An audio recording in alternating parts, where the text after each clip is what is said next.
ये बंदा अपनी रियल लाइफ से बहुत परेशान था। ना कोई सपना पूरा हो रहा था, ना जिंदगी में कोई एक्साइटमेंट बची थी। इसलिए वो रोज एक ही चीज करता था, गेम खेलता था, सिर्फ थोड़ा सा रिलैक्स होने के लिए। लेकिन एक दिन गेम ओवर होने के बाद स्क्रीन बंद नहीं हुई, बल्कि उसकी आंख खुली और वो खुद को उसी गेम की दुनिया में पाता है, रीइनकार्नेटेड, एक ऐसी वर्ल्ड में जहां मॉन्स्टर्स, मैजिक और समनर्स एग्जिस्ट करते हैं। स्टोरी की शुरुआत होती है केनेची नाम के एक हार्डकोर गेमर से। वो दिन हो या रात, सुबह हो या शाम, बस गेम ही खेलता रहता था। उसने एक सिंगल गेम को कंप्लीट करने के चक्कर में अपनी लाइफ के पूरे 3 साल लगा दिए थे। लेकिन फिर भी वो सेटिस्फाइड नहीं था, क्योंकि उसके लेवल की कोई भी गेम मार्केट में आई ही नहीं थी। वो अक्सर सोचता था, यार मैं कैसी बेकार गेम्स खेल रहा हूँ, मुझे कोई ऐसी गेम चाहिए जो इतनी हार्ड हो कि उसे कंप्लीट करने में कम से कम 10 साल लग जाए। इसी सोच के साथ केनेची अपने कंप्यूटर पर एक अल्ट्रा हार्ड और एक्सट्रीम गेम ढूंढना शुरू करता है। काफी देर तक सर्च करने के बाद भी उसे कुछ स्पेशल नहीं मिलता। तभी अचानक उसका कंप्यूटर बिना किसी रीजन के ग्लिच करना शुरू हो जाता है। उसकी स्क्रीन पर एक अननोन गेम विंडो खुल जाती है। उसमें लिखा होता है, this game is full of fantasy. साथ ही डिफिकल्टी के ऑप्शंस आते हैं, इजी, नॉर्मल, हार्ड और एक अननोन ऑप्शन, हेल मोड। केनेजी ने आज तक हेल मोड के बारे में कभी नहीं सुना था, लेकिन एक्सट्रीम चैलेंज के चक्कर में वो सीधा हेल मोड सिलेक्ट कर लेता है। अब उसके सामने क्लास चूज करने का ऑप्शन आता है, स्वॉर्ड्समैन, शील्ड, मजिशियन या समनर। वो जानबूझकर समनर क्लास चूज करता है, क्योंकि उसे लगता है कि इससे गेम और भी ज्यादा डिफिकल्ट हो जाएगी। और वही तो वो चाहता था, एक्सट्रीम डिफिकल्टी। प्योर एक्साइटमेंट और कॉन्फिडेंस के साथ वो एंटर पर क्लिक करता है। अचानक स्क्रीन से तेज लाइटनिंग फ्लैश होती है, सब कुछ व्हाइट हो जाता है। जब केनेची को होश आता है तो वो खुद को एक बिल्कुल नई दुनिया में पाता है। और सबसे शॉकिंग बात, वो अब एक न्यू बॉर्न बेबी बन चुका होता है। उसे समझ ही नहीं आता कि उसके साथ क्या हो रहा है। तभी एक अजीब सा आदमी उसे अपनी गोद में उठाता है। धीरे धीरे उसे पता चलता है कि इस नए वर्ल्ड में उसका नाम एलन है। अब एलन इस वर्ल्ड में रीइनकार्नेट हो चुका है। सच कहें तो वो अंदर से खुश भी था। उसकी पुरानी लाइफ कुछ खास नहीं थी। वो 35 साल का अनमैरिड आदमी था, जो बस काम और गेम्स में ही अपनी जिंदगी बर्बाद कर रहा था। ना कोई प्रॉपर सोशल लाइफ, ना फैमिली बॉन्डिंग, बस स्क्रीन और लोनलीनेस। लेकिन अब उसे एक सेकंड चांस मिल चुका था। टाइम स्किप होता है और अब एलन इस नए वर्ल्ड में 1 साल का हो चुका है। उसके फादर और मदर दोनों ही बहुत अच्छे लोग थे। उसके फादर का नाम रॉन था, जो लगभग 20 साल का था, और उसकी मदर का नाम थेसिया था, जो बहुत ही ब्यूटीफुल और काइंड नेचर की थी। लेकिन प्रॉब्लम ये थी कि हार्डकोर डिफिकल्टी चूज करने के चक्कर में एलन एक ऐसी फैमिली में पैदा हुआ था जो काफी ज्यादा गरीब थी। उनकी लाइफ ऑलरेडी बहुत स्ट्रगल भरी थी। एलन किंगडम के पास एक फ्रंटलाइन विलेज में पैदा हुआ था, ऐसी जगह जहां अक्सर वॉर होती रहती थी। यहाँ के लोगों को किंग को हेवी टैक्स भी देना पड़ता था, लेकिन उनके पास प्रॉपर अर्निंग का कोई स्टेबल सोर्स नहीं था। मतलब जिंदगी पहले से ही मुश्किल थी। फिर भी एलन को अपने पेरेंट्स से सच में बहुत प्यार था। रॉन और थेसिया के बीच भी काफी गहरा प्यार था। एलन अपने मन में सोचता, लगता है वो दिन दूर नहीं जब मुझे एक सिबलिंग भी मिल जाएगा। रात के टाइम उसकी मदर उसे सुलाने के लिए अलग रूम में रख देती थी, ताकि वो आराम से सो सके। लेकिन जैसे ही सब सो जाते, एलन अपना असली काम शुरू करता। एक रात वो अचानक जग जाता है और तुरंत अपने स्टैट्स चेक करने की कोशिश करता है। उसे हर हाल में इस वर्ल्ड में इंसेन और पावरफुल बनना था। वो बार बार अपनी स्टैट्स विंडो ओपन करने की कोशिश करता है, लेकिन कुछ भी नहीं होता। वो फिर ट्राई करता है, फिर भी कोई स्टैट्स विंडो नहीं खुलती। लेकिन इस बार उसके सामने एक अजीब सी चीज हवा में तैरते हुए आती है, एक ग्रिमवार। ये देखकर एलन शॉक हो जाता है। डर और सरप्राइज में वो जोर से चिल्ला देता है। उसकी चीख सुनते ही रॉन और थेसिया तुरंत दौड़ते हुए उसके रूम में आते हैं। लेकिन वहां आकर वो देखते हैं कि एलन तो आराम से सो रहा है। एलन को मजबूरन प्रिटेंड करना पड़ता है, ताकि उसका सीक्रेट उनके सामने ना आ जाए। उसके पेरेंट्स सोचते हैं कि शायद उसने कोई बुरा सपना देखा होगा। वो उसे प्यार से देखते हैं और वापस चले जाते हैं। जैसे ही रूम फिर से शांत होता है, एलन धीरे से अपनी आंखें खोलता है। वो हवा में तैरते हुए उस ग्रिमवार को पकड़ता है और धीरे से ओपन करता है। अंदर उसके बारे में और उसकी एबिलिटीज के बारे में काफी कुछ लिखा होता है। एलन अपना ग्रिमवॉर पढ़ना शुरू करता है। उसमें उसके सारे स्टैट्स और उसकी समनर मैजिक के बारे में डिटेल लिखी होती है। लेकिन प्रॉब्लम ये थी कि एलन अभी सिर्फ 1 साल का बच्चा था, इसलिए उसके पास बहुत कम एमपी यानी माना पॉइंट्स थे। उसे पता चलता है कि अभी वो सिर्फ छोटे इंसेक्ट्स या वीक बीस्ट्स ही समन कर सकता है। एलन बहुत ट्राई करता है किसी इंसेक्ट को समन करने के लिए, लेकिन अपना सारा एमपी खत्म करने के बाद भी कुछ नहीं होता। तभी अचानक उसके ग्रिमवॉर से एक क्राफ्टिंग कार्ड निकलता है, जिसमें एक बड़ा सा ग्रास हॉपर बना होता है। अगली सुबह वो फिर से ट्राई करता है और इस बार सच में एक बड़ा ग्रास हॉपर समन हो जाता है। पहले एलन डर जाता है, फिर एक्साइटेड हो जाता है, लेकिन जब वो ग्रास हॉपर को ऑर्डर्स देता है तो वो उसकी बात नहीं मानता। फिर एलन ग्रिमवॉर चेक करता है और उसमें नई इंफॉर्मेशन मिलती है। फेमिलियर्स उसके स्टैट्स और माना बढ़ा सकते हैं, लेकिन उन्हें नाम देना जरूरी है। एलन ग्रास हॉपर का नाम रखता है डुंका। नाम रखते ही उसके स्टैट्स थोड़े इंक्रीज हो जाते हैं, लेकिन तभी उसकी मदर रूम में आती है और ग्रास हॉपर को देखकर डर जाती है। वो तुरंत उसे कुचल देती है। डुंका खत्म हो जाता है। जाता है। बाद में एलन प्रैक्टिस करता रहता है और एक और क्रीचर समन करता है, इस बार एक चूहा। वो उसका नाम रखता है माउसी। लेकिन प्रॉब्लम अभी भी सेम थी, ना डुंका जब था और ना ही माउसी दोनों एलन के ऑर्डर्स फॉलो करते हैं। लेकिन मौसी के पास एक अजीब सी एबिलिटी थी जिसका नाम था स्करी। इस एबिलिटी की हेल्प से वो बहुत ही फास्ट स्पीड से दौड़ सकती थी। मतलब अगर कोई उसे पकड़ने की कोशिश करे तो वो पल भर में गायब। इसी तरह हर रोज एलन अपना ग्रिमवॉर पढ़ने लगा। वो समनिंग मैजिक के बारे में और ज्यादा स्टडी करता था। उसका बस एक ही गोल था, किसी ऐसे क्रीचर को समन करना जो उसके ऑर्डर्स फॉलो करे। वो बार बार ट्राई करता, नए कॉम्बिनेशंस टेस्ट करता, लेकिन अफसोस कोई भी फेमिलियर इसकी बात नहीं मानता। उसी दोपहर हम एलन के फादर रन को देखते हैं जो भागते हुए घर के पास आता है। उसके कपड़ों पर खून लगा होता है। थेसिया टेंशन में आ जाती है, लेकिन रन मुस्कुराकर कहता है, एलन क्या तुम उस मॉन्स्टर को देखना चाहोगे जिसे मैंने मारा है? एलन तुरंत हाँ बोल देता है। रन उसे अपने दोस्तों के पास ले जाता है जहाँ एक बड़ा सा मरा हुआ बोर मॉन्स्टर पड़ा होता है। रास्ते में रन उसे एक और क्रीचर दिखाता है, एल्बन बर्ड, और कहता है, एलन तुम्हें पता है मैंने तुम्हारा नाम भी इन मॉन्स्टर्स के नाम पर रखा है। जैसे ही एलन उस बड़े से बोर मॉन्स्टर को देखता है वो सच में शॉक हो जाता है। वो मॉन्स्टर नॉर्मल जानवर से कई गुना बड़ा था। एलन उसे ध्यान से ऑब्जर्व करता है और इन्फॉर्मेशन एनालाइज करने लगता है। उसे पता चलता है कि बोर मॉन्स्टर्स काफी डेंजरस होते हैं और ज्यादातर सी रैंक कैटेगरी में आते हैं। तभी वहाँ एक आदमी आता है, उसका नाम था जेडा। जेडा एलन को देखकर हैरान हो जाता है। एलन सिर्फ 1 साल का था, लेकिन वो क्लियरली बोल सकता था और चीजों को समझ भी रहा था। जेडा कहता है, मेरी बेटी भी तुम्हारी एज की है, लेकिन वो तो ठीक से बोल भी नहीं पाती। वहाँ मौजूद लोग भी काफी एक्साइटेड थे क्योंकि रन ने अकेला ही इतने बड़े बोर मॉन्स्टर को मार गिराया था। सब लोग रन के लिए चेयर करने लगते हैं। एलन चुपचाप सब देख रहा था और उसके दिमाग में सिर्फ एक ही बात चल रही थी, इस वर्ल्ड में स्ट्रॉन्ग बनना ही पड़ेगा। Time skip. करीब 10 महीने बाद एलन को एक बहुत ही ओपीसी न्यूज मिलती है। उसका समन लेवल फाइनली लेवल 2 हो चुका था। अब उसके पास पहले से ज्यादा मैना पॉइंट्स थे, ज्यादा क्रीचर स्लॉट्स थे और नए क्राफ्टिंग कार्ड्स भी अनलॉक हो चुके थे। मतलब अब वो और पावरफुल क्रीचर्स समन कर सकता था। रात में डिनर के बाद एलन चुपके से अपना ग्रिमवॉर लेकर रूम में चला जाता है। वो सबसे पहले अपने एमपी चेक करता है और इस बार उसका मैना बिल्कुल मैक्स था, लेकिन फिर भी वो डायरेक्टली कोई नया क्रीचर समन नहीं कर पाता। तभी उसकी नजर ग्रिमवॉर के एक नए सेक्शन पर पड़ती है। वहां लिखा था, new magic unlocked, fusion magic. Alan की आंखों में चमक आ जाती है। हेल मोड अब और भी इंटरेस्टिंग होने वाला था। फ्यूजन मैजिक की हेल्प से एलन 2 क्रीचर्स को मिलाकर एक सिंगल पावरफुल क्रीचर बना सकता था। एलन तुरंत इस एबिलिटी को यूज करने की कोशिश करता है, लेकिन वो फेल हो जाता है। रीजन सिंपल था, वो अभी बहुत छोटा था और उसके पास इनफ माना पॉइंट्स भी नहीं थे। वो फ्रस्ट्रेट होकर सोचता है, यार आखिर मैं करूं तो करूं क्या? वो सच में डिसअपॉइंटेड हो चुका था। Time skip. अब एलन 3 साल का हो चुका था। इस दौरान उसके माना पॉइंट्स काफी बढ़ चुके थे। वो फिर से अपना ग्रिमवॉर ओपन करता है और इस बार डिसाइड करता है कि फ्यूजन मैजिक दोबारा ट्राई करेगा। वो फोकस करता है, माना सर्कुलेट करता है और अचानक फ्यूजन कंप्लीट हो जाता है। उसके सामने एक छोटा सा बर्ड समन होता है। एलन उसका नाम रखता है चैपी। चैपी के पास एक यूनिक एबिलिटी थी, वॉइस मिमिक्री। मतलब वो किसी की भी आवाज कॉपी कर सकता था। एलन एक्साइटेड होकर कहता है, ये तो कमाल है, इसकी हेल्प से मैं एनिमीज को इजीली ट्रैप कर सकता हूँ। सिर्फ चैपी ही नहीं, एलन ने 2 और क्रीचर्स समन किए। मोपी जो जमीन के अंदर डीप टनल खोद सकता था, एक फ्रॉग जो बहुत ही हाई जंप्स लगा सकता था। अब धीरे धीरे उसकी मिनी समनर आर्मी रेडी हो रही थी। दोपहर के 3 बज चुके थे। तभी एलन की एक लॉली फ्रेंड कीना वहां आ जाती है उसके साथ खेलने के लिए। दोनों मजाक मजाक में स्वॉर्ड फाइट करने लगते हैं, लेकिन कीना की स्वॉर्ड्समैनशिप स्किल सच में डेंजरस थी। बेचारा एलन कुछ खास नहीं कर पाता और हर बार हार जाता है। शाम के टाइम एलन के पेरेंट्स उसे लेने आ जाते हैं। तब एलन को पता चलता है कि उसकी मदर थेसिया प्रेग्नेंट है। अब वो फार्मिंग का काम नहीं कर सकती। एलन तुरंत सीरियस होकर कहता है, मॉम का पेट काफी बड़ा हो गया है, मैं फार्मिंग में हेल्प करूंगा। लेकिन रन उसके सर पर हाथ रखकर कहता है, तुम अभी सिर्फ एक बच्चे हो, अपना चाइल्डहुड एंजॉय करो, आगे चलकर फार्मिंग तो तुम्हें वैसे भी करनी है। एलन थोड़ा एक्साइटेड भी होता है, लेकिन उसे पेरेंट्स की बात माननी पड़ती है। तभी थेसिया मुस्कुराते हुए कहती है, हमें तुम्हारी अप्रैल सेरेमनी का इंतजार है। एलन कंफ्यूज्ड हो जाता है। अप्रैल सेरेमनी? उसके पेरेंट्स बताते हैं कि इस वर्ल्ड में जब कोई बच्चा 5 साल का होता है तो उस पर एक स्पेशल सेरेमनी होती है। उस सेरेमनी से सबको पता चलता है कि उसका टैलेंट क्या है। रन और थेसिया को पूरा यकीन था एलन उनकी किस्मत बदल देगा। विंटर्स आ चुके थे। एलन फिर भी अपने ग्रिमवॉर के साथ प्रैक्टिस करता रहता है, लेकिन एक दिन अचानक थेसिया रूम में आ जाती है। इस बार एलन जल्दी में डैंका को छुपा नहीं पाता। जैसे ही थेसिया एक बड़ा ग्रास हॉपर देखती है,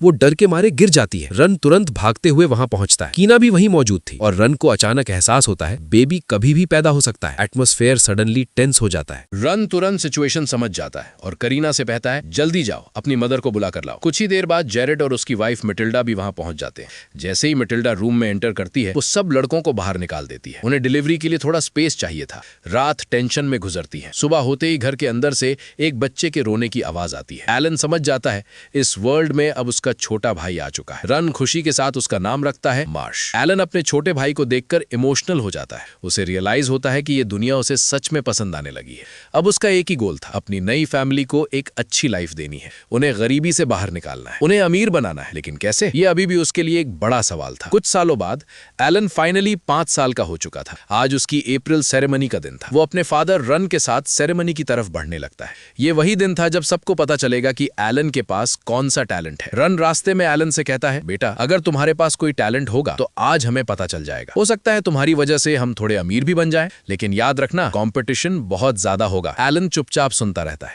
रास्ते में उन्हें करीना और उसके फादर जेरेड मिल जाते हैं। एलन खुश हो जाता है क्योंकि इस वर्ल्ड में करीना ही उसकी इकलौती दोस्त थी। थोड़ी देर बाद वो सब फाइनली सिटी पहुंच जाते हैं। सिटी देखकर एलन को एक और रियलिटी समझ आती है। वो लोग सच में बहुत गरीब थे। बाकी बच्चे एक्सपेंसिव और सुंदर कपड़े पहने हुए थे। सिर्फ एलन और उसके जैसे गांव के लोग सिंपल और पुराने कपड़ों में थे। लोग उन्हें लो क्लास या सर्फ्स कहकर देख रहे थे। उनकी नजरों में साफ था, वो नहीं चाहते थे कि लो क्लास के बच्चे आगे बढ़े। एलन के अंदर एक अजीब सी आग जल उठती है। सब लोग चर्च की तरफ बढ़ते हैं। वहीं पर अप्रैल सेरेमनी होने वाली थी। आखिरकार वो लोग चर्च पहुंच जाते हैं। तभी चर्च के कुछ लोग बाहर आते हैं। वो सबका स्वागत करते हैं और फिर एक प्रीस्ट अनाउंस करता है, आज हम गॉड ऑफ क्रिएशन अलेमिया की कृपा से आपके बच्चों के टैलेंट का पता लगाएंगे। एटमॉस्फेयर सडनली सीरियस हो जाता है। एलन का दिल तेज धड़कने लगता है।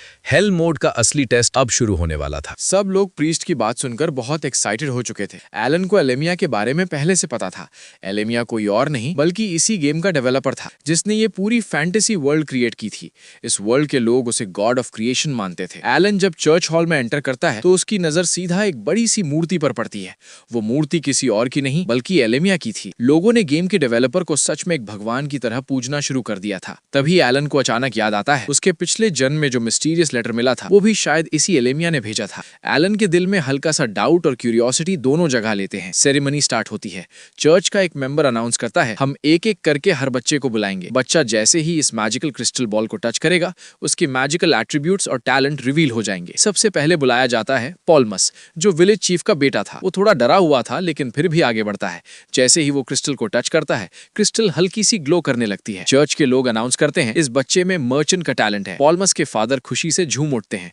इस वर्ल्ड में टैलेंट होना ही रेयर था। क्रिस्टल टच करते ही उसके स्टैट्स सबको विजिबल हो गए थे। एलन ये सब देखकर बिल्कुल चिल मोड में था। उसे अपने टैलेंट के बारे में पहले ही पता था। Sumner class. वो चुपके से अपना ग्रिमोर निकालकर नोट्स लिखने लगता है, लेकिन किसी और को उसका ग्रिमोर दिख ही नहीं रहा था। अगला बच्चा क्रिस्टल को टच करता है लेकिन इस बार क्रिस्टल ग्लो ही नहीं करता, मतलब नो टैलेंट। वो बच्चा रोकर वापस चला जाता है। उसके फादर उसे तसल्ली देते हैं। फिर आती है डोरा की बारी। वो क्रिस्टल को टच करता है। इस बार क्रिस्टल ब्राइट ग्लो करता है। अनाउंसमेंट होता है, इस बच्चे में एक्समैन का टैलेंट है। और सबसे शॉकिंग बात, उसके मैजिकल स्टैट्स ए रैंक थे। ये सुनते ही लोग एक्साइटेड हो जाते हैं।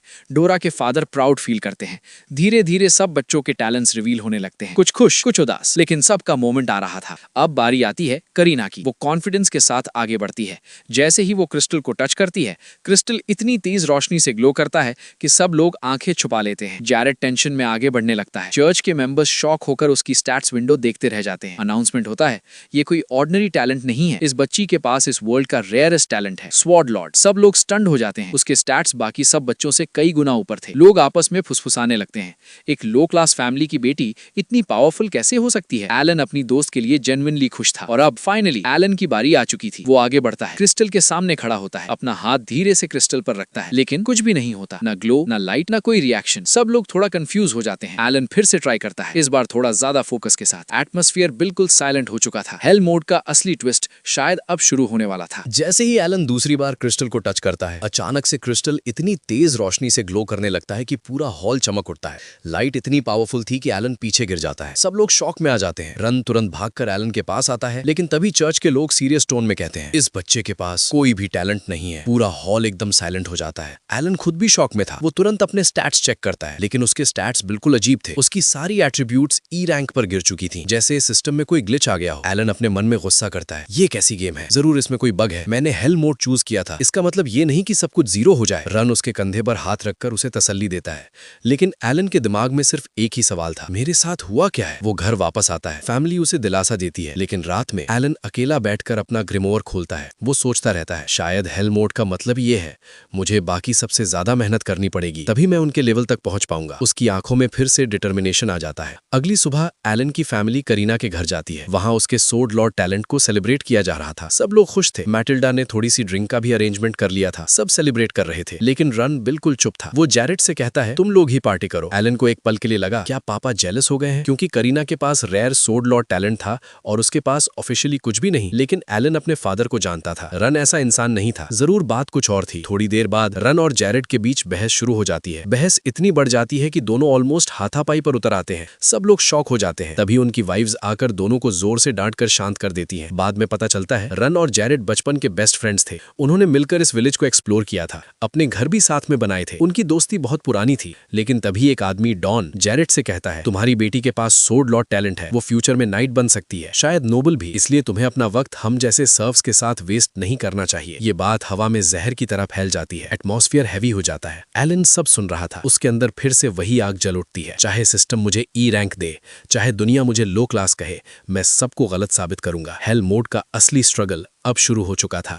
जैरेड गुस्से में बोलता है, तुम पागल हो गए हो क्या? वो लोग साथ मिलकर काम कर रहे थे। इतने में दौड़ते हुए एक आदमी जैरेड के पास आता है और कहता है, जैरेड आपकी बेटी को नाइट्स बुला रहे हैं। अब चाहे ना चाहे सबको सिटी की तरफ जाना पड़ता है। जैरेड और रेडन तुरंत सिटी की तरफ बढ़ जाते हैं। उधर एलन के पास डोरा नाम का लड़का आता और पूछता है, तू यहाँ क्या कर रहा है? लेकिन एलन को जवाब नहीं दे पाता। तभी कैरन डोरा पर काफी ज्यादा गुस्सा हो जाती है। इसी बीच किंगडम के नाइट्स सिटी में एंटर करना शुरू कर देते हैं। उनके आने की खबर से सब लोग शॉक हो जाते हैं। और फिर वहां आता है नाइट्स का कैप्टन ज़ैनॉफ। ज़ैनॉफ आगे बढ़कर जैरेड और विलेज चीफ से कहता है, मैंने सुना है इस वर्ल्ड में कोई स्वॉर्ड लॉर्ड है। जैरेड जवाब देता है, हाँ आपने सही सुना, वो मेरी बेटी है। तभी दौड़ते हुए कैरन भी वहां पहुंच जाती है। ज़ैनॉफ उसे देखकर कहता है, ये 5 साल की लड़की स्वॉर्ड लॉर्ड है, मुझे यकीन नहीं होता। वो डिसाइड करता है कि वो खुद टेस्ट लेगा। सब लोग शॉक हो जाते हैं। टेस्ट? कैसा टेस्ट? ज़ैनॉफ कहता है कि उसे लड़की पर और गांव वालों पर बिल्कुल भरोसा नहीं है, इसलिए कैरन को उसके आदमी के साथ 1 वर्सेस 1 डुअल करना होगा। ये सुनकर जैरेड और सब लोग गुस्से में आ जाते हैं। कैरन सिर्फ 5 साल की है और जिसके साथ डुअल होगा वो है वाइस कमांडर लब्रैंड, जिसके पास बहुत पावरफुल एबिलिटीज है। लेकिन उनके पास कोई ऑप्शन नहीं होता। मजबूरी में कैरन को डुअल एक्सेप्ट करना पड़ता है। वाइस कमांडर लब्रैंड आगे बढ़ता है। कैरन भी सामने आ जाती है। डुअल शुरू होता है। शुरुआत में लब्रैंड को कोई प्रॉब्लम नहीं होती, लेकिन फिर कैरन एक के बाद एक अटैक्स करना शुरू कर देती है। तभी लब्रैंड चीटिंग करता है। वो अचानक कैरन को जोर की लात मारता है और उसे पीछे फेंक देता है। ये देखकर जैरेड और एलन दोनों गुस्से से भर जाते हैं, लेकिन बाकी नाइट्स उन्हें पकड़कर रोक लेते हैं। और हम फिर कैरन की तरफ देखते हैं, जो जमीन पर गिरने के बाद भी हार मानने वाली नहीं लग रही थी।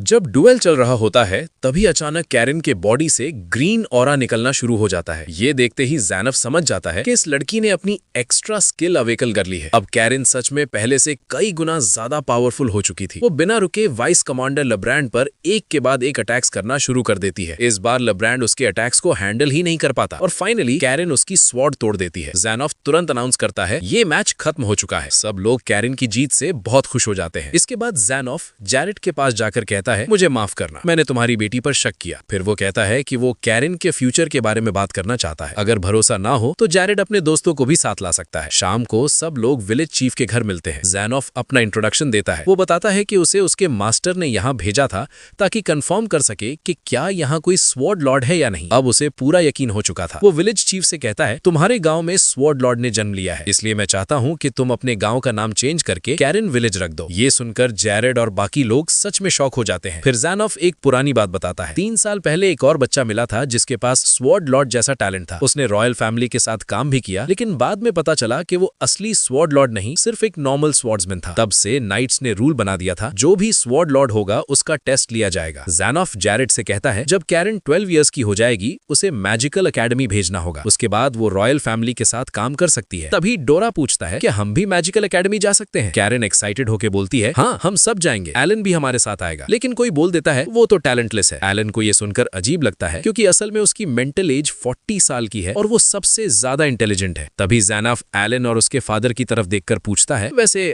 आप लोग कौन है? रन अपना और अपने बेटे का इंट्रोडक्शन देता है, लेकिन ज़ैनफ पहले से ही रन को जानता होता है। वो कहता है, तो आप ही वो फेमस बोर हंटर रन है। मेरे मास्टर को आपका दिया हुआ मीट बहुत पसंद है और मैंने सुना है कि आप बोर हंटिंग में बहुत इंपॉर्टेंट रोल प्ले करते हैं। ये सुनकर एलन को रियलाइज होता है कि उसके फादर तो सच में एक सुपरस्टार है। इतना सब होने के बाद सब लोग अपने घर की तरफ लौट जाते हैं और इस तरह कैरन का फ्यूचर ऑफिशियली चेंज हो चुका था और एलन की जर्नी भी धीरे धीरे एक नए मोड़ की तरफ बढ़ रही थी। एलन को धीरे धीरे ये एहसास होता है कि उसने ये गेम सीधा हेल मोड में स्टार्ट कर दिया है, लेकिन अब चाहे जो हो उसे ये गेम कंप्लीट करना ही होगा। कुछ सालों बाद फाइनली उसकी समन स्किल लेवल अप हो जाती है। ये देखकर एलन सच में शॉक हो जाता है। सिर्फ लेवल अप ही नहीं, उससे एक नई एनहांस्ड एबिलिटी मिलती है। उसके समन्स पहले से काफी स्ट्रांग हो जाते हैं, उनका रैंक जी से बढ़कर एफ हो जाता है और उसका फ्यूजन मैजिक भी काफी पावरफुल हो चुका होता है। एलन खुद से सोचता है, ये तो सच में एपिक है। अब उसका नेक्स्ट गोल क्लियर था, किसी तरह एक ड्रैगन समन करना। वो इस बात को लेकर काफी हाइट रहता है।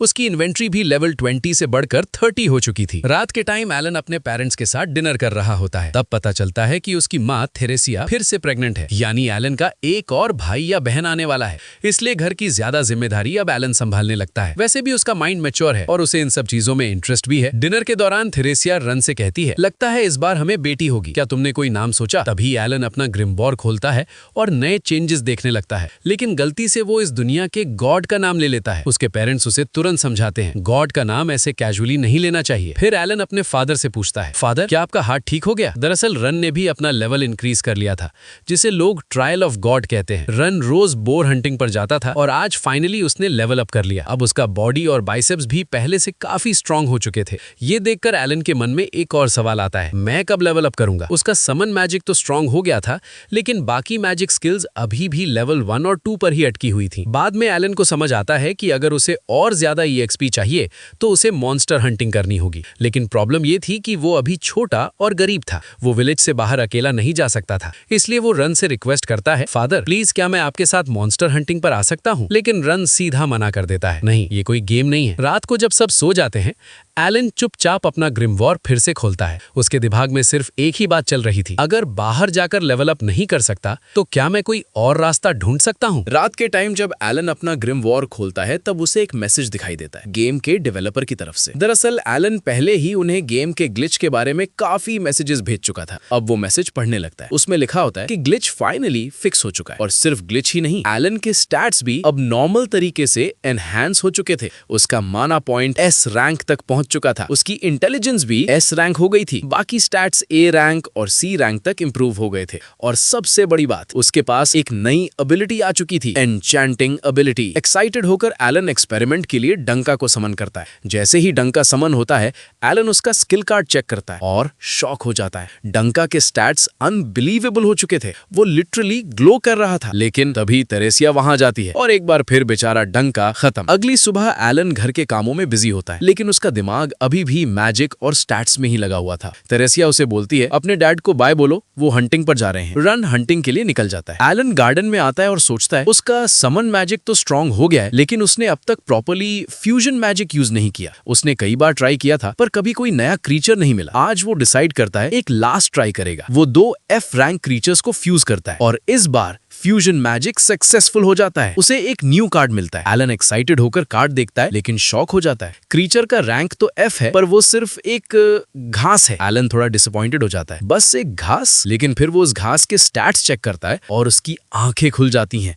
उस घास के स्टैट्स हेविली बफ्ड थे। पावर एक्सपेक्टेड से काफी ज्यादा थी। एलन तुरंत उसे अपने सामने समन करता है। ग्रास अपीयर होती है, लेकिन वो नॉर्मल घास जैसी नहीं लग रही थी। वो ज्यादा एक सेब जैसी दिख रही थी। एलन अब पूरी तरह शॉक में था। फिर वो मुस्कुराता है और कहता है, शायद सबसे पहले मुझे तुम्हें एक नाम देना चाहिए, एप्पल। एलन उस नए ग्रास टाइप क्रीचर को देखकर कहता है, तुम एक शेप जैसे दिखते हो, इसलिए मैं तुम्हें नाम दूंगा अरोमा। जैसे ही वो नाम देता है, अरोमा अपना स्टैट्स विंडो एलन को दिखा देता है। एलन थोड़ा ऑब्जर्व करता है और बोलता है, लगता है तुम फाइट के लिए नहीं बने हो। फिर वो अरोमा को ऑर्डर देता है, अपनी एबिलिटी यूज करो। अचानक अरोमा एक सैपलिंग मतलब छोटा पौधा में कन्वर्ट हो जाता है। उसकी स्पेशल पावर ये थी कि वो सैपलिंग बनकर एक बहुत ही सूदिंग और पावरफुल स्मेल जनरेट कर सकता था। लेकिन तभी पीछे से एलन की मॉम आ जाती है। एलन घबरा जाता है। वो जल्दी से बोलता है, अरोमा गायब हो जाओ जल्दी। लेकिन अरोमा उसकी बात नहीं मानता। इसी बीच कैरन भी वहां आ जाती है, क्योंकि वो रोज एलन के साथ प्रैक्टिस करती थी। रोज की तरह आज भी दोनों स्पारिंग करते हैं और रोज की तरह एलन फिर हार जाता है। बाद में एलन अपना ग्रिमॉयर चेक करता है। उसे पता चलता है कि उसकी स्वॉर्ड स्किल अब लेवल 3 हो चुकी है। फिर उसके दिमाग में एक आइडिया आता है, क्या अरोमा की एबिलिटी से मेरे स्टैट्स पर कोई इफेक्ट पड़ा होगा? वो तुरंत अपने स्टैट्स चेक करता है और तब उसे पता चलता है कि अरोमा की स्मेल की वजह से उसका माना बहुत फास्ट हील हो रहा है। एलन को याद आता है कि उसके पास एक फाइटिंग टाइप क्रीचर भी है, एक वुल्फ, लेकिन वो अभी उतना पावरफुल नहीं था। शाम के टाइम एलन थ्रोइंग प्रैक्टिस करता है। वो बहुत ट्राई करता है, लेकिन उसका लेवल इंक्रीज नहीं होता। ये देखकर वो थोड़ा डीमोटिवेटेड हो जाता है। फिर खुद को मोटिवेट करता है, अगर लेवल अप करना है तो इतना तो सहना ही पड़ेगा। वैसे भी मैंने ये गेम हेल मोड में स्टार्ट किया है। रात को एलन और उसकी मॉम रन का वेट कर रहे होते हैं, लेकिन वो अब तक वापस नहीं आता। तभी बाहर से अजीब सी आवाज आती है। दोनों दौड़कर बाहर जाते हैं और देखते हैं कि जैरेड और गांव के लोग रन को अपने कंधों पर उठाकर ला रहे हैं। रन बुरी तरह से जख्मी था। जैरेड बताता है कि एक बोर मॉन्स्टर ने उसकी ये हालत कर दी। रन की कंडीशन इतनी खराब थी कि वो खुद चल भी नहीं सकता था। फिर जैरेड बताता है कि उन्हें फॉरेस्ट में एक रेयर म्यूल फ्लावर मिला था और शायद वही इस सब का रीजन था। जैरेड बताता है कि फॉरेस्ट में उन्हें एक रेयर म्यूल फ्लावर मिला था। उसी फ्लावर की हेल्प से रन को हील किया जा सका। वो फ्लावर इतना रेयर होता है कि किसी भी इंसान को सीरियस इंजरी से रिकवर करा सकता है। लेकिन बात यहीं खत्म नहीं होती। रन के कुछ साथी गुस्से में बोलते हैं ये सब उन कॉमनर्स की गलती है। ये कहकर वो लोग वहां से चले जाते हैं। फिर जैरेड एलन के पास आता है और पूरी सच्चाई बताता है। वो कहता है अगर वो कॉमन लोग हमारे साथ नहीं आते तो मैं और रन आराम से उस बोर मॉन्स्टर को मार देते। एलन पूछता है अंकल आप क्या कहना चाहते हो? जैरेड बताता है कि चीफ टुटन ने उन्हें मिशन दिया था। बोर हंटिंग पर कुछ कॉमनर्स को साथ ले जाना था ताकि वो हंटिंग का एक्सपीरियंस ले सके। लेकिन वो लोग बिल्कुल भी ट्रेन्ड या पावरफुल नहीं थे। हंट के दौरान जब बोर मॉन्स्टर ने अटैक किया तो वो कॉमन लोग घबराकर बीच मिशन छोड़कर भाग गए। रन उन्हें बचाने के चक्कर में खुद बुरी तरह इंजर्ड हो गया। और एक और प्रॉब्लम थी, जब से कैप्टन ज़ैनॉफ ने रन की तारीफ की थी तब से कुछ लोग उससे जलने लगे थे। चीफ टुटन के कहने पर ही रन और जैरेड को उन कॉमनर्स को साथ लेना पड़ा था। प्रैक्टिस के टाइम भी वो लोग सीरियस नहीं थे, ना प्रॉपरली ट्रेन कर रहे थे, ना सुन रहे थे। और जब असली डेंजर आया तो सबसे पहले भाग गए। जैरेड आखिर में एलन से कहता है तुम्हें स्ट्रांग बनना होगा। ये बात एलन के दिल पर सीधा लगती है। वो अपने आप से सोचता है मैं क्या कर रहा हूँ? मैं एक हार्डकोर गेमर हूँ, लेकिन ये मेरे पेरेंट्स के लिए गेम नहीं है। ये उनकी रियल लाइफ है। उनके लिए ये सर्वाइवल है। उनकी मेहनत असली है और मैं सिर्फ इसे गेम की तरह ट्रीट कर रहा हूँ। उस मोमेंट एलन सच में चेंज हो जाता है। वो अपने पेरेंट्स से कहता है अब से मैं घर का सारा काम संभालूंगा। उसके पेरेंट्स शॉक हो जाते हैं। अगली सुबह एलन जल्दी उठकर वेल के पास जाता है। वो पानी भरकर घर लाने लगता है। लोग उसकी स्ट्रेंथ देखकर हैरान हो जाते हैं। किसी को यकीन नहीं होता कि एक छोटा बच्चा इतना स्ट्रांग हो सकता है। फिर वो गार्डन में जाता है विंटर के लिए फूड कलेक्ट करने। वो जैरेड के पास जाता है और जैरेड उससे पोटैटोज हार्वेस्ट करना सिखाता है। एलन एक के बाद एक बहुत सारे पोटैटोज निकाल लेता है। अब वो सिर्फ गेम नहीं खेल रहा था, वो अपनी फैमिली के लिए स्ट्रांग बन रहा था। इतनी हार्वेस्टिंग के बाद भी एलन को लगता है कि विंटर के लिए फूड अभी काफी नहीं है। तभी विलेज चीफ और कुछ लोग रन से माफी मांगने आते हैं। चीफ कहता है रन मुझे माफ कर दो, मुझे अंदाजा नहीं था कि ऐसा हो जाएगा। वो आदमी भी सामने आता है जो हंट के दौरान भाग गया था। वो झुककर कहता है मैं डर गया था, प्लीज मुझे माफ कर दीजिए। रन शांत रहकर कहता है कोई बात नहीं, अगली बार ऐसा मत करना। बाद में रन के दोस्तों का ग्रुप भी आता है और कहता है रन जल्दी ठीक हो जाओ, हम फिर से बोर हंटिंग चलेंगे। ये सब देखकर एलन को फील होता है वो अब सच में बड़ा हो रहा है। अब उसे फैमिली के लिए कुछ करना होगा। वो एक खाली मैदान में जाता है और वहाँ की सारी घास काट देता है। फिर अपना ग्रिमोवर निकालकर समन मैजिक यूज करता है। इस बार वो लगभग 50 फ्रॉग्स समन कर देता है। प्लान सिंपल था, फ्रॉग्स अपनी आवाज और प्रेजेंस से किसी बड़े क्रीचर को अट्रैक्ट करेंगे। फिर एलन उसे मारकर उसका मीट विंटर के लिए कलेक्ट करेगा। फ्रॉग्स जोर जोर से रिबिट करने लगते हैं, लेकिन काफी देर तक कुछ नहीं होता। फिर अचानक एलन आसमान में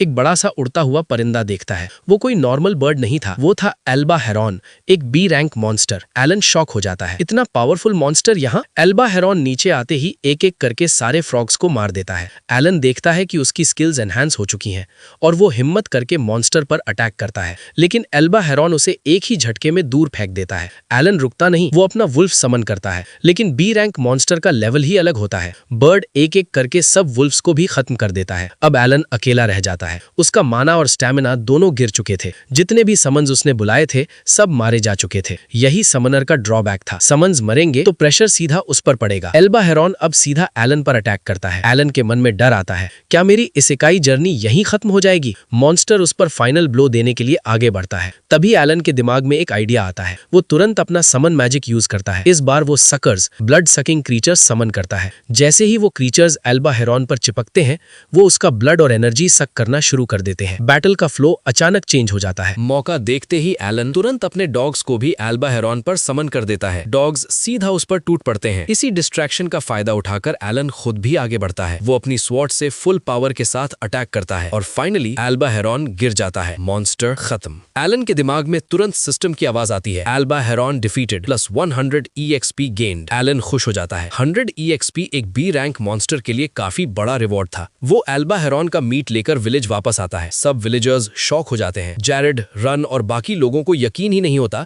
कि इतना छोटा बच्चा इतना पावरफुल मॉन्स्टर मार सकता है। करिन भी आती है और पूछती है सच में तुमने इसे फाइट करके मारा? लेकिन एलन अपना सीक्रेट रिवील नहीं करना चाहता था, इसलिए वो कैजुअल एक्टिंग करता है। नहीं नहीं, ये बस बैठा हुआ था, मैंने पीछे से पकड़ लिया। जैरेड नोटिस करता है कि मॉन्स्टर की बॉडी पर काफी बाइट मार्क्स भी हैं, लेकिन एलन तुरंत बोल देता है शायद फाइट के दौरान खुद ही लग गए होंगे। जैरेड थोड़ा कंफ्यूज तो होता है पर चुप रहता है। बाद में जैरेड और एलन एल्बा हेरॉन का ब्लड निकालने जाते हैं। जैरेड एलन को समझाता है इसका ओरिजिनल वेट लगभग 60 किलो होता है। ब्लड निकालने के बाद सिर्फ 20 किलो रह जाता है और सबसे बड़ी बात, इसके मीट और मैजिक स्टोन पर बैरन को 60% टैक्स देना पड़ता है। ये सुनकर एलन शॉक हो जाता है। विलेज ऑलरेडी पुअर है, फिर भी 60% टैक्स, ये अनफेयर था। तब एलन के दिमाग में एक प्लान आता है। वो जैरेड से कहता है, मेरे पास एक आइडिया है। दोनों विलेज चीफ के पास टैक्स देने जाते हैं। चीफ खुश होके कहता है, वाह बहुत अच्छा काम किया, अब मुझे 60% टैक्स चाहिए और मीट भी। लेकिन जैरेड और एलन रेडी थे। जैरेड एक्टिंग शुरू करता है। वो ड्रामेटिक टोन में बोलता है, एलन के फादर रन, हमारे विलेज के हीरो, अभी इंजर्ड है। उनकी फैमिली के पास खाने को कुछ नहीं है। 60% टैक्स देने के बाद तो वो भूखे मर जाएंगे। चीफ के चेहरे पर थोड़ा गिल्ट दिखने लगता है। तब एलन भी अपनी एक्टिंग शुरू करता है, मैंने 7 दिन से कुछ नहीं खाया, मुझे बहुत भूख लगी है। ये सुनकर चीफ का दिल पिघल जाता है। आखिर में वो सिर्फ थोड़ा सा टैक्स लेता है, 60% नहीं। एलन ने सिर्फ मॉन्स्टर ही नहीं मारा, उसने सिस्टम को भी थोड़ा हिला दिया। अब वो सिर्फ स्ट्रॉन्ग नहीं हो रहा, वो स्मार्ट भी बन रहा है। एलन फिर पूछता है, अगर हम फ्यूचर में भी शिकार करें तो क्या कम टैक्स लोगे? चीफ तुरंत मना कर देता है, ये ऑफर सिर्फ आज के लिए था। कुछ महीनों बाद एलन वापस फील्ड में जाता है। इस बार वो फ्रॉग्स समन करता है ताकि अल्बा हेरन उनकी लालच में आ जाए। जैसे ही 2 मॉन्स्टर्स आते हैं, एलन अपना प्लान एग्जीक्यूट करता है। वो स्टॉकर्स और वुल्फ मॉन्स्टर समन करता है, दूर से पत्थर मारकर उनका एचपी और एमपी कम करता है और फाइनली दोनों को खत्म कर देता है। उसका ग्रिमवार अनाउंस करता है, लेवल अप, लेवल 1 से लेवल 2। उसके स्टैट्स काफी इंक्रीज हो जाते हैं। एलन खुश होकर बोलता है, इस हार्डकोर वर्ल्ड में मजा आ रहा है, जल्दी ही लेवल 3 तक पहुंचूंगा। घर वापस आने पर रिन फिर से शॉक हो जाता है कि इस बार एलन ने 2 मॉन्स्टर्स मार दिए। बाद में एलन कैरन के साथ शॉर्ट प्रैक्टिस करता है, लेकिन उसका फोकस कहीं और होता है। वो सोचता है विंटर आने वाला है, विलेज को वुड और रिसोर्सेज चाहिए, साथ ही अल्बा हेरन माइग्रेट करने वाले हैं, मतलब और हंटिंग के चांसेस। शाम को एलन अपने पेरेंट्स को सच बताता है। वो कहता है कि जब वो 1 साल का था तब लॉर्ड एल्मिया ने उसे ट्रायल ऑफ गॉड दिया था, जिसका मतलब है लेवल अप करने की पावर। वो बताता है कि उसके पास दूसरों से ज्यादा स्टैमिना, ज्यादा एचपी, ज्यादा एमपी और बेटर स्ट्रेंथ है। ये सब सुनकर उसके पेरेंट्स कंप्लीटली शॉक्ड रह जाते हैं। एलन के पेरेंट्स उससे पूछते हैं, अगर तुम्हें गॉड की प्रोफेसी और पावर मिली है तो सेरेमनी के दिन लोगों को तुम्हारा टैलेंट क्यों नहीं दिखा? एलन कामली जवाब देता है, गॉड ने अभी तक मुझे नहीं बताया कि मेरा एग्जैक्ट टैलेंट क्या है। ये सुनकर थ्रेशिया इमोशनल हो जाती है। वो एलन को गले लगा लेती है और बोलती है, मुझे पता था तुम स्पेशल हो, तुम अकेला ट्रायल ऑफ गॉड फेस कर रहे हो, अगर कभी किसी चीज की जरूरत हो हमें जरूर बताना। अंदर ही अंदर एलन सोचता है, सॉरी मॉम डैड,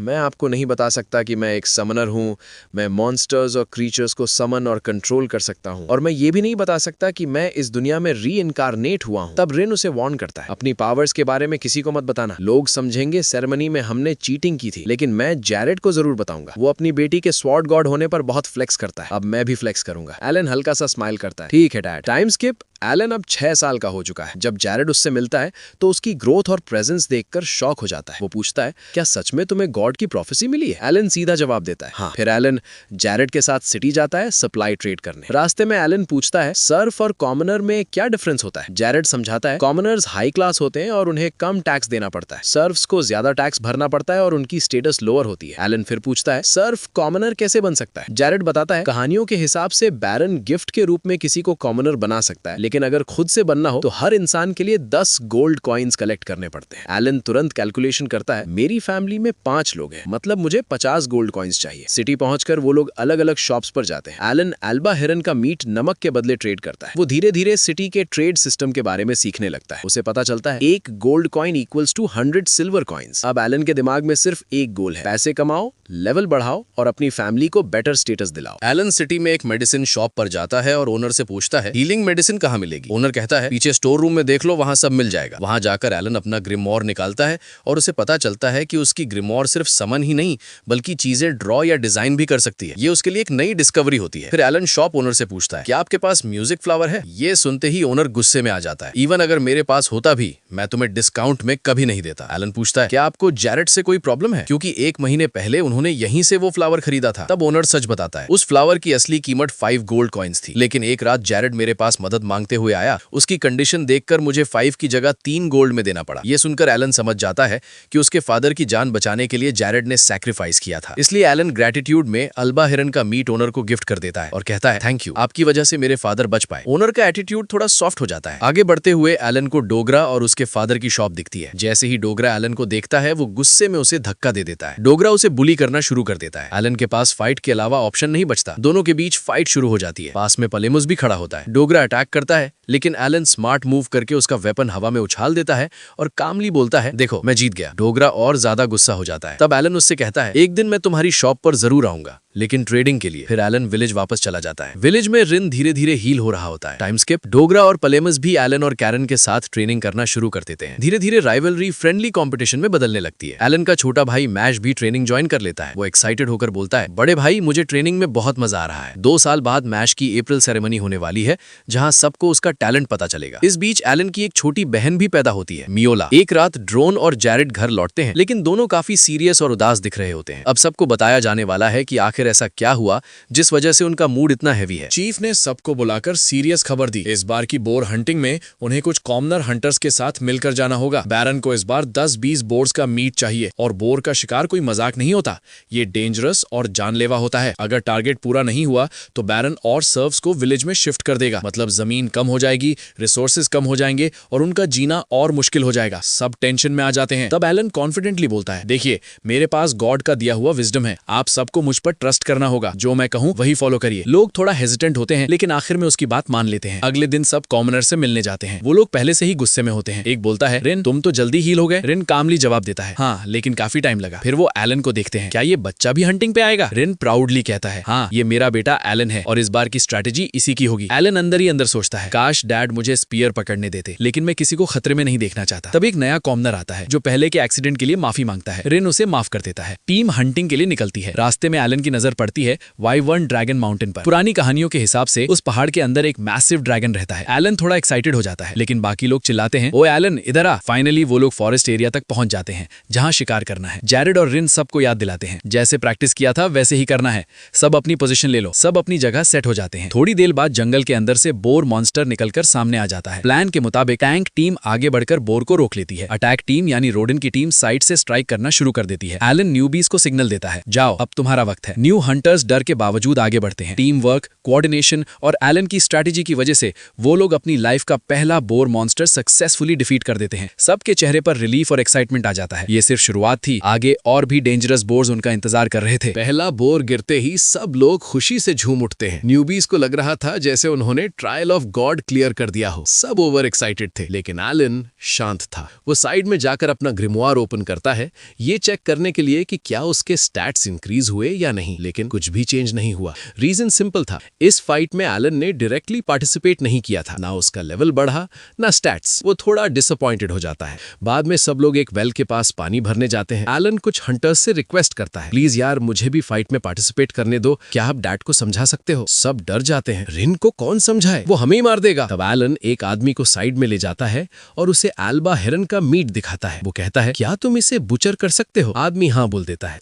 एलन के दिमाग में कैलकुलेशन चल रहा था, मेरे पेरेंट्स इतना हार्ड वर्क करते हैं, मुझे 50 गोल्ड कॉइन्स कमाने ही पड़ेंगे। अगर विलेज में ही ट्रेड और बुचर का सिस्टम सेट हो जाए तो प्रॉफिट और फास्ट हो सकता है। अगली हंटिंग राउंड में सब फिर फॉरेस्ट में जाते हैं। एलन सोच रहा था, बैरन को इतना मीट क्यों चाहिए, उसके पास शॉर्टेज तो लगती नहीं। तभी एक और बोर मॉन्स्टर आ जाता है। स्ट्रैटेजी फिर वही, बेट टीम पहले उसका अटेंशन लेती है, टैंक टीम उसे रोककर होल्ड करती है, स्ट्राइक टीम हैवी डैमेज देती है और लास्ट में न्यूबीज फिनिशिंग ब्लो देते हैं। सब कुछ परफेक्टली प्लान के मुताबिक होता है और ये पूरी स्ट्रैटेजी एलन की थी। सब लोग खुश हो जाते हैं। इस बार एलन तुरंत अपना ग्रिमोर चेक करता है और इस बार उसके स्टैट्स इंक्रीज हो चुके होते हैं। उसका लेवल 3 अनलॉक हो चुका होता है। रीजन, हंट के स्टार्ट में ही एलन ने अपना समन डंका बुला लिया था। बोर ने उसे सिर्फ 2 सेकंड्स में क्रश कर दिया, लेकिन क्योंकि डंका फाइट में इन्वॉल्व था, एलन को EXP मिल गया। एलन धीरे से बोलता है, सॉरी डंका, थोड़ा गिल्ट थोड़ा ग्रोथ। 3 महीने बाद एलन और कैरन चीफ टैन के घर से ट्रेड करके वापस आ रहे होते हैं।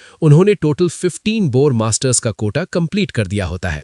विलेज वापस पहुंचते ही रात को सेलिब्रेशन स्टार्ट होती है। लोग खुश है, मीट है, प्रोग्रेस है, लेकिन कहानी यहीं खत्म नहीं होती। एलन का गोल अभी भी क्लियर है, पावर, लेवल अप और अपनी फैमिली को बेटर फ्यूचर देना। विलेज में सेलिब्रेशन चल रही थी। जैरेड, रोडन और बाकी सब लोग पार्टी मूड में थे। तभी जेड की नजर एलन के पीछे रखी दारू की बोतल पर पड़ती है। अरे बच्चे, ये क्या है? एलन कैजुअली बोलता है, ये मुझे चीफ टैन ने गिफ्ट की है। सच तो ये था, एलन इसी मोमेंट का वेट कर रहा था। जैसे ही रिन और जेड बोतल देखते हैं, दोनों को एक्साइटमेंट कंट्रोल के बाहर हो जाता है। प्लीज बच्चे, हमें दे दे वो बोतल। एलन स्मार्टली डील रखता है, बोतल मिल जाएगी, लेकिन एक गेम खेलोगे। अगर आप जीत गए तो बोतल आपकी, अगर हार गए तो मुझे बोर हंटिंग में ले जाओगे और स्पीयर यूज करने दोगे। दोनों तुरंत मान जाते हैं। गेम कौन सी? Arm wrestling. उन्हें लगता है, अरे ये तो बस एक बच्चा है, लेकिन सच ये था, एलन का लेवल अब लेवल 6 तक पहुंच चुका था। Round 1, Alan versus Jared. दोनों आर्म रेसलिंग स्टार्ट स्टार्ट करते हैं। जैरेड कॉन्फिडेंट था, लेकिन एलन इजीली उसका हाथ नीचे दबा देता है। सब शॉक। राउंड 2, एलन वर्सेस रिन। अब रिन आता है। रिन सच में एक बीस्ट था। फाइट स्टार्ट होती है और 1 सेकंड में ही रिन एलन को हरा देता है। एलन सोचता है डैड का अटैक स्टैट शायद 300 के आसपास होगा। डील टेक्निकली लूज हो गई, लेकिन पार्टी फिर भी कंटिन्यू होती है। थोड़ी देर बाद सब लोग इतना पी लेते हैं कि फुल टोन हो जाते हैं। जेड थोड़ा ज्यादा ही बिहेव करने लगता है और मटिल्डा से बदतमीजी कर देता है। मटिल्डा गुस्से में सीधा एक जबरदस्त पंच मार देती है। जेड सीधा डाउन। एलन सोचता है मटिल्डा आंटी के पास तो सी रैंक अटैक स्टैट्स होंगे। Time skip. अब एलन 7 साल का हो चुका है। उसका समनिंग मैजिक लेवल अप हो चुका है। अब उसके पास मल्टीपल ई रैंक समन कार्ड्स हैं। ग्रिमॉयर चेक करने पर पता चलता है स्टोरेज एक्स्ट्रा कार्ड अनलॉक हो चुका है। बफ मैजिक एबिलिटीज मिल चुकी हैं। एमपी और एचपी काफी इंक्रीज हो चुके हैं। इन्वेंट्री अब 10 एक्स्ट्रा कार्ड स्टोर कर सकती है। एलन एक्साइटेड है। अगर मैं ऐसे ही लेवल अप करता रहा और बफ मैजिक मास्टर कर ली तो शायद एक दिन डैड को आर्म रेसलिंग में हरा भी सकता हूँ। फिर वो ग्रिमॉयर के नेक्स्ट पेजेस देखना शुरू करता है और तब एक नई एबिलिटी अनलॉक होती है, स्टोरेज मैजिक। पेज के अंदर एक अजीब सा ब्लैक होल जैसा पोर्टल दिखाई देता है। एलन कंफ्यूज हो जाता है, ये क्या चीज है, इसका यूज क्या होगा? लेकिन उसे फील हो रहा था ये एबिलिटी फ्यूचर में गेम चेंजर साबित हो सकती है। एलन अपने ग्रिमवॉर के पेज पर दिख रहे ब्लैक होल को टेस्ट करने लगता है। वो इसमें मिट्टी, पत्थर, लकड़ी जो मिलता है सब डाल देता है। थोड़ी देर बाद चेक करता है और रियलाइज करता है ये कोई नॉर्मल चीज नहीं, ये एक्चुअली स्टोरेज मैजिक है। मतलब वो इसके अंदर कुछ भी स्टोर कर सकता है। एलन शॉक में सोचता है ये तो गॉड टियर रेड स्किल होती है। गेम के डेवलपर्स ने मुझे ये क्यों दी? उसका लॉजिक सिंपल था, गेम्स में कोई भी एबिलिटी बिना रीजन के नहीं मिलती। जब सबसे ज्यादा जरूरत होती है तभी मिलती है। तो फिर मुझे स्टोरेज मैजिक की जरूरत किस चीज के लिए पड़ेगी? वो बाहर जाकर ई रैंक समन्स करने की ट्राई करता है। एमपी फुल है लेकिन समन एक्टिवेट ही नहीं होता। वो ग्रिमवॉर चेक करता है, वहां लिखा होता है E rank magical stone required. Alan समझ जाता है कि मैजिक स्टोन के बिना समन पॉसिबल नहीं। वो घर वापस जाता है और याद करता है कि उसने कुछ पैसे और मैजिकल स्टोन्स एक जगह स्टोर करके रखे थे। वो उनमें से कुछ स्टोन्स लेकर बाहर आता है। पहली बार डायरेक्टली समन करता है, कुछ नहीं होता। फिर वो मैजिकल स्टोन को उस स्टोरेज मैजिक में डाल देता है और दोबारा समन एक्टिवेट करता है। इस बार मैजिक एक्टिवेट हो जाता है। एक बड़ी सी बटरफ्लाई समन होती है। एलन खुश होकर बोलता है बटरफ्लाई मैं तुम्हें चूज करता हूँ। तभी उसकी मॉम वहां आ जाती है। एलन जल्दी से समन को पीछे छुपा देता है, लेकिन सरप्राइज यहीं खत्म नहीं होता। सडनली एक बड़ा सा टाइगर टाइप बीस्ट उसके सामने आ जाता है। एलन 1 सेकंड के लिए डर जाता है, फिर रियलाइज करता है ये भी उसका ही समन है। वो उसका नाम रखता है तामा। उसके स्टैट्स चेक करता है, बीस्ट का पावर लेवल काफी इंसेन होता है। अब एलन के दिमाग में एक नया आइडिया आता है, फ्यूजन मैजिक। वो बटरफ्लाई और तामा को फ्यूज करने की ट्राई करता है, लेकिन बिना एक्स्ट्रा रिसोर्स के फ्यूजन फेल हो जाता है। फिर वो मैजिकल स्टोन का यूज करता है और फाइनली एक नया बर्ड टाइप क्रीचर क्रिएट हो जाता है। एलन को समझ आता है स्टोरेज मैजिक का असली काम सिर्फ आइटम स्टोर करना नहीं, बल्कि मैजिक स्टोन्स को एफिशिएंटली यूज करके एडवांस्ड समन्स और फ्यूजन अनलॉक करना है। शाम को एलन अपने डैड से पूछता है हमारे विलेज में हॉर्न रैबिट्स अब क्यों नहीं आते? रिन बताता है क्योंकि हमने विलेज के चारों तरफ प्रोटेक्शन बैरियर लगा दिया है। एलन के दिमाग में तुरंत कैलकुलेशन स्टार्ट हो जाती है, मतलब सेफ जोन के बाहर ही रियल ग्रोथ पॉसिबल है। विलेज के अराउंड प्रोटेक्शन बैरियर लग चुका था, इसलिए अब हॉर्न रैबिट्स अंदर आते ही नहीं थे। ये सुन के एलन थोड़ा सैड हो जाता है, क्योंकि उसको पता था सिर्फ हॉर्न रैबिट से ही उसे ई रैंक मैजिकल स्टोन्स मिलते थे और मैजिकल स्टोन्स के बिना उसकी समनिंग ग्रोथ रुक जाती। अब उसके पास मॉन्स्टर्स ही नहीं, मतलब स्टोन्स भी नहीं। सीन शिफ्ट होता है, बाकी बच्चे ट्रेनिंग कर रहे होते हैं। तब एलन पैलेमस से पूछता है तुम इंटेलिजेंट हो, मैजिक स्टोन्स के बारे में क्या पता है? पैलेमस एक्सप्लेन करता है मैजिक स्टोन्स मॉन्स्टर्स के हार्ट के पास मिलते हैं। उनका यूज टूल्स और मैजिक आइटम्स को पावर देने में होता है। जनरली डी और सी रैंक स्टोन्स इंपॉर्टेंट होते हैं। ई रैंक स्टोन्स को लोग ऑलमोस्ट यूजलेस समझते हैं और कभी कभी ई रैंक स्टोन्स घर के आसपास भी मिल जाते हैं। बस यही एलन के दिमाग में क्लिक करता है, अगर ई रैंक स्टोन्स इजीली मिल सकते हैं तो वो उन्हें लार्ज क्वांटिटी में कलेक्ट कर सकता है। कुछ टाइम बाद एलन के पास बहुत सारे ई रैंक मैजिकल स्टोन्स हो जाते हैं। अब उसके पास multiple E rank summons unlock हो चुके होते हैं। वो डिसाइड करता है कि उनकी एबिलिटीज टेस्ट करे। सडनली एक बोर मॉन्स्टर उस पर अटैक करता है, लेकिन एलन अकेला नहीं है। उसका ग्रास टाइप समन बनलाई उसे हील करता है। पपिलियन बटरफ्लाई एनिमी को डीबफ कर देती है। टामा बीस्ट फाइनल ब्लो देता है। टीम कोऑर्डिनेशन परफेक्ट था, लेकिन डेंजर खत्म नहीं होता। एक और बोर अटैक करता है, वो एलन को मारने वाला होता है। तब उसका एक और समन वॉली बर्ड टाइप उस मॉन्स्टर को स्टन करके बेहोश कर देता है और फिर एलन आंख खोलता है। ये सब सिर्फ एक ड्रीम सिमुलेशन था। वो अपने फ्यूचर बैटल सिनेरियोज इमेजिन कर रहा था।